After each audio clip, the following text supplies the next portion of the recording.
కన్యా రాశి వారికి ఈ వారం కాలం అనుకూలంగా అని చెప్పచ్చు. ద్వితీయాధిపతి భాగ్యాధిపతి అయిన శుక్రుడు దశమంలో ఉన్నారు, గురువుతో కలిసి ఉన్నారు.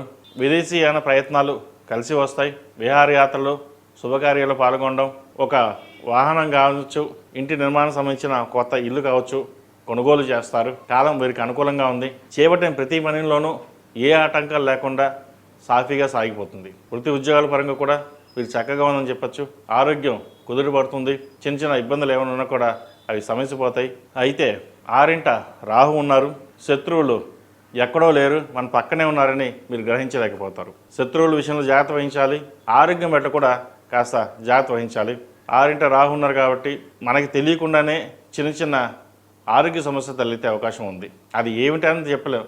ఆ టైంకి దెబ్బ తగలచ్చు, లేదా జ్వరం రావచ్చు, ఏదో విధమైన సరే. ముఖ్యంగా ఆహార సంబంధించిన విషయవహారాలు జాగ్రత్త వహించండి. ఈ ఫుడ్ పాయిజనింగ్ అయ్యే అవకాశం గోచరిస్తోంది. వాటి విషయంలో జాగ్రత్తలు తీసుకోండి. అదేవిధంగా విదేశీ సంబంధించిన విషయవహారాలు, అక్కడ ఉద్యోగం కోసం ప్రయత్నిస్తున్న వారికి ఉద్యోగ అవకాశాలు కలిసి వస్తాయి. ఎవరైతే ఫైనాన్స్ సెక్టర్స్కి, ఎంబీఏ, మేనేజ్మెంట్ సెక్టర్స్కి వెళ్దాం అనుకున్న వారికి కాలం అనుకూలంగా ఉంది. వైద్య వృత్తుల వారికి అనుకూలంగా ఉంది. టెక్నికల్ రంగం వారికి అంత అనుకూలంగా లేదు. సాఫ్ట్వేర్ రంగం వారికి కాస్త గడ్డుకాలం అని చెప్పొచ్చు. చేద్దాకా వచ్చిన ఉద్యోగం చేజారిపోతుంది, లేదా ఇది మనది తగింది కాదు, మనం ఇంకో ఉద్యోగం వెతుక్కుందాం అనే భావన ఉంటుంది. ఇటువంటి విషయాలు మీరు జాగ్రత్త తీసుకోండి. వచ్చిన అవకాశాలని సద్వినియోగపరచుకోవడం అనేది తెలివైన వాడి లక్షణం. అదేవిధంగా వివాహం కాని వారికి వివాహ ప్రయత్నాలు చేసుకోవచ్చు.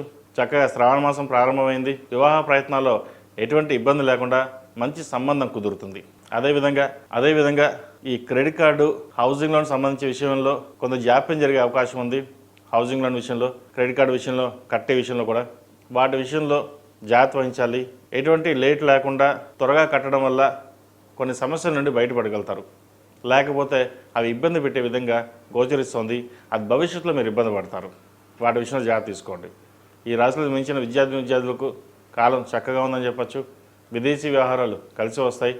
ఉద్యోగ ప్రయత్నాలు చేస్తున్న వారికి చక్కగా ఉద్యోగ ప్రయత్నాలు వస్తుంది. అయితే ప్రయాణాల విషయంలో కొన్ని జాగ్రత్తలు తీసుకోండి. అదేవిధంగా ప్రభుత్వ సంబంధించిన విషయ వ్యవహారాలు ఏవైతే ఉన్నాయో వీరు కాస్త ఇబ్బందికరమని చెప్పచ్చు. ప్రైవేట్ సంస్థ కోసం పనిచేస్తున్న వారికి పర్వాలేదు. రాత పరీక్షలో కూడా వీరు విజయం సాధిస్తారు. అయితే ఉద్యోగం రావడంలో కాస్త జాప్యం జరుగుతుంది. సో ఇటువంటి ఇబ్బందులు లేకుండా ప్రతిరోజు ప్రతినిత్యం సుబ్రహ్మణ్య స్వామి వారికి అష్టోత్తరం కావచ్చు, లేదా సుబ్రహ్మణ్య స్వామి అష్టకం కావచ్చు చదువుకోండి. మంచి ఫలితాలు సంప్రాప్తిస్తాయి. ప్రతిరోజు ప్రతినిత్యం నాగసింధూరం అలాగే విభూది పెట్టుకుని వెళ్ళండి. నరదిష్టి లేకుండా ఉంటుంది. శ్రావణ మాసం ప్రారంభమైంది. ఈ శ్రావణ మాసం 4 రోజులు కుబేర కుంకుమతోటి అమ్మవారిని పూజించడం చెప్పదగినది.